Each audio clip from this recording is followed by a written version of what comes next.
Chapter 25. Jenny. Jenny came to school on the back of her father's motorcycle. She was late.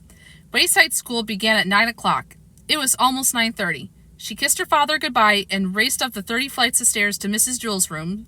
"I'm sorry I'm late, Mrs. Jewells, but my father's motorcycle lost There was nobody there. The room was empty. "Hello? Hello?" she cried. "Mrs. Jewells? Dana? Todd? Anyone?" There was no one in the room. Maybe I'm early, Jenny thought. She looked up at the clock. It was exactly 9:30. Oh, I hope they didn't go on a field trip without me. She looked out the window. Nobody was there, not even Louis. Jenny didn't know what to do. She sat down at her desk. She watched the second hand go around on the clock. I might as well catch up on my spelling, she thought. She opened her desk and took out her speller. M-U-D spells mud. Where is everybody? B-L-O-O-D spells blood. I hope nothing happened to them. B-L-A-C-K spells black. Jenny heard footsteps coming down the hall. She began to work very fast. H-A-C-K spells hack. S-M-A-C-K spells smack. Someone opened the door. Jenny turned around. "Ah!" she gasped.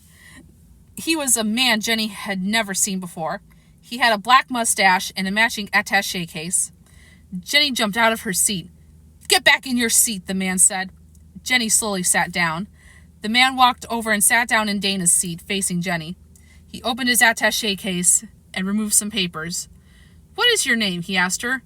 "Jenny," Jenny whispered. "Jenny," the man repeated as if he didn't believe her. "Well, it is actually Jennifer. Jenny for short," said Jenny. "I see," said the man. He took the speller from Jenny's desk. Jenny's name was written across the top. He put the speller in his attaché case. "What are you doing here, Jennifer?" he asked. "This is my classroom," said Jenny. "Are you sure?" the man asked. "Yes, I think so. I mean, where is the rest of your class?" the man asked. "I don't know," said Jenny. "Maybe they went on a field trip." "No," said the man. "They didn't go on a field trip." "Well, I don't know where they are," Jenny cried.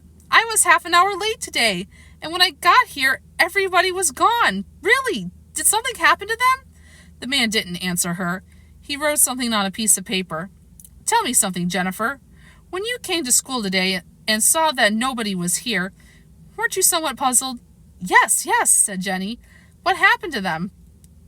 "If you are really so concerned and so puzzled," said the man, "why did you work on spelling?" "I don't know," said Jenny. "It would seem to me," the man said, "that if a child came to school and nobody was there, she might play games or walk around or go home, but certainly not work on spelling." Jenny started to cry. "I didn't know what to do. I was late and had to ride a motorcycle and nobody was here, and now you're asking me all kinds of questions, and I'm afraid of what has happened to Dana and Mrs. Jewells and Rondi and Allison." The man didn't understand a word she said. Jenny heard more footsteps. The man got up and opened the door. 2 more men came in. One had a black mustache like the first man. The other man was bald. Jenny was frightened by them. "Does she know?" asked the newcomer with a mustache. "She claims she knows nothing," the first man answered. "She says she was late today, and when she got here, everybody was gone." "Do you believe her?" asked the man with the bald head. "I'm not sure. She was working on her speller when I walked in." He reached into his attaché case and took out Jenny's speller. He handed it to the man with the bald head. The bald man read Jenny's name across the top of it. "Tell me, Jenny," he said, "why are you the only one here?" "I don't know," said Jenny. "Has this ever happened before?" he asked. "No, never," said Jenny. He gave Jenny her speller. "Put this inside your desk." Jenny put it away. "I'm satisfied," said the man with the bald head. "Okay, Jennifer," said the first man. "You may go now." Jenny got out of her seat. "Jenny," the bald man called. Jenny slowly turned around. "Yes," she whispered. "Next time, don't come to school on a Saturday." I had a feeling that's what happened, but who were those men? It's a mystery. Chapter 26. Terrence. Terrence was a good athlete, but a bad sport. Rondi and Allison were playing 2 square with a red ball. "Can I play?" asked Terrence. "No," Allison replied. "You have to let me play," Terrence said. "Louis says we have to share the balls." "Well, we're not sharing with you," said Allison. "Oh, let him play," said Rondi. "All right," said Allison. "We'll play 3 square. You better play right." "I will," said Terrence. Allison bounced the ball to Rondi. Rondi bounced it over to Terrence. Terrence caught it and kicked it over the fence. "You have to go get it," said Allison. "Shut up, Dixie Cup," Terrence answered. Rondi ran and told Lewis. DJ and Damien were playing basketball. "Uh-oh, here comes Terrence," said Damien. "Hey, let me play," said Terrence. "Get lost, Terrence," said Damien. "You have to share the balls. Lewis says so," said Terrence. "Okay, but just throw it in the basket. Don't kick it," said Damien. "I won't," said Terrence. First, Damien took a shot. It bounced off the backboard and through the hoop. Next, DJ took a shot. He threw it underhand, way up in the air. It came down through the hoop without touching the rim. Then Terrence took a shot. He kicked it over the fence. "You idiot," said Damien. "Take a train, peanut brain," Terrence answered. DJ went and told Lewis. Stephen, Calvin, Joe, John, and Leslie were playing Spud. Stephen was it. Everyone else had a number. Stephen had to throw the ball up in the air and call out a number. The person who had that number had to try to catch it. "Can I play?" asked Terrence. "No," said Calvin. "You'll just kick the ball over the fence." "No," said Joe. "No way," said John. "No," said Leslie. "Sure," said Stephen. "Newcomers are it." He gave the ball to Terrence. "Just throw the ball up in the air and call out a number between 1 and 5. "Okay," said Terrence. The children formed a circle around Terrence. "1,000,000!" yelled Terrence as he kicked the ball over the fence. "What did you do that for?" asked Stephen. "Eat a frog, warthog," said Terrence. Stephen ran and told Lewis. Terrence looked around. There was nothing to do. There were no balls left. Lewis walked up to him. He was followed by Allison, Rondi, Damien, DJ, Stephen, Calvin, Joe, John, and Leslie. "What's the matter, Terrence?" asked Lewis. "There are no balls," said Terrence. "Do you have a green ball?" "No," said Lewis. "All of my balls have mysteriously disappeared." "Darn it," said Terrence. "There is nothing left to kick." "Nothing left to kick?" asked Lewis. "Oh, I don't know about that. What do you think, Rondi? Is there anything left to kick?" Rondi thought a minute. Then she smiled. She was missing her 2 front teeth. "Yes, there is something left to kick," she said. "Well, where is it?" asked Terrence. "Let me check with Allison," said Lewis. "Allison, is there anything left to kick?" He winked at her. "There sure is," said Allison. What? Asked Terrence. "How about you, Damien?" asked Lewis. "Can you think of anything?" Damien nodded his head yes. "Well, what is it?" asked Terrence. He couldn't wait. "DJ, we got anything around here to kick?" asked Lewis. DJ smiled. "Yes, we do," he said. "Give it to me, Terrence demanded. "I don't know if I should," said Lewis. "What do you think, Calvin? Should I give it to him?" "I think you should," said Calvin. "You heard Calvin," said Terrence. "Give it to me." "Not so fast," said Lewis. "Leslie, should I give it to him?" "Oh, yes, I think he deserves it," said Leslie. Give it to me, Terrence repeated. "Do you also think he deserves it, Joe?" asked Lewis. "Yes, I think so," said Joe. "What about you, John?" asked Lewis. "Definitely give it to him," John answered. Come on, said Terrence. "Recess is almost over." "We'll leave it up to Stephen," said Lewis. "Whatever he says goes." "Let him have it," said Stephen. "You heard him, Lewis," said Terrence. "Let me have it." "Okay," said Lewis. He picked Terrence up and kicked him over the fence. Yeah, Terrence kind of had that coming to him. Chapter 27, Joy. Joy had forgotten her lunch at home. It was lunchtime. She was hungry. She didn't have a meal ticket. If she had had a meal ticket, she could have had a lunch from Miss Mush, the lunch teacher.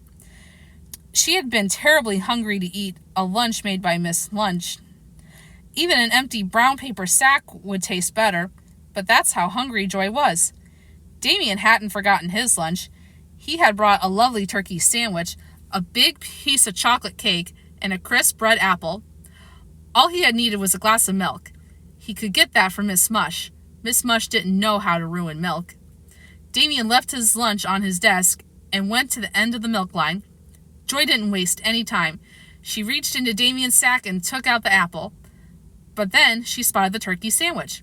She put back the apple, took the sandwich, and noticed the chocolate cake. She put back the sandwich and took out the cake. But then Joy had second thoughts. She put back the cake. Then she grabbed Damien's whole lunch. First she ate the sandwich. It was in a baggie. When she finished the sandwich, she placed the baggie on Jason's desk. Next she ate the chocolate cake. It was wrapped in wax paper. She put the wax paper on Allison's desk. She ate the apple last. She placed the apple core on Dee Dee's desk. Excuse me. Then she put the empty sack on Calvin's desk. Damien returned with his glass of milk. "Mrs. Jules, my lunch is gone," he called. "I wonder where it could be," said Mrs. Jules. "Calvin took it," said Joy. "There's the empty sack on his desk." "Good work, Joy," said Mrs. Jules. "Calvin, I'm ashamed of you." She wrote Calvin's name on the blackboard under the word discipline. "Look, the baggie from Damien's turkey sandwich is on Jason's desk," Joy called. "Very good, Joy," said Mrs. Jules. "But how did you know that Damien had a turkey sandwich?" "I'm just smart," said Joy. Mrs. Jules wrote Jason's name on the blackboard under Calvin's. "And there's the wax paper from the delicious chocolate cake on Allison's desk," Joy announced. Joy had chocolate all around her lips. Allison stood firm. She looked into Mrs. Jules' eyes. "I didn't eat his cake," she said. "The evidence is there on your desk," said Mrs. Jules. Joy spotted it. "The evidence is there on your desk," said Mrs. Jules. Joy spotted it. She wrote Allison's name under Jason's. "Damien's apple core is on Dee Dee's desk," said Joy. "Very good, Joy," said Mrs. Jules. She wrote Dee Dee's name under Allison's. "Damien, I think you ought to thank Joy," said Mrs. Jules. "She solved the mystery." "Thank you, Joy," said Damien. Just then, Louis, the yard teacher, walked in. "I have your lunch, Joy," he said. "Your mother brought it. You left it at home." "You mean you didn't have a lunch?" asked Mrs. Jules. "You must be very hungry." "No," said Joy, "not really. Since Damien didn't get to eat, he can have it." "Thanks a lot," said Damien. "You are the greatest." He ate Joy's lunch, an old bologna sandwich and a dried-up carrot.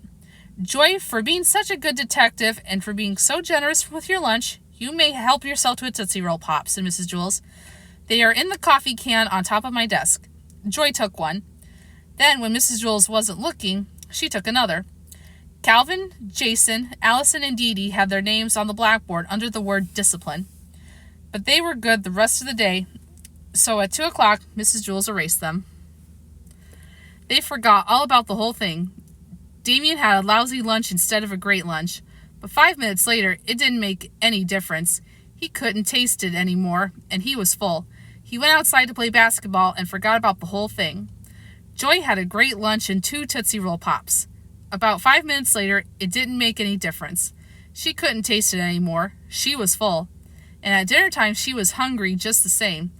But a horrible thing happened. Joy couldn't forget about flinching Damien's lunch.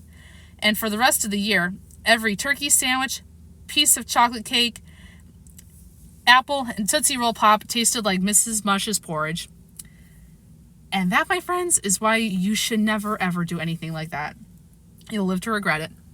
So I'll go ahead and I'm going to stop there, and please join me for the next reading.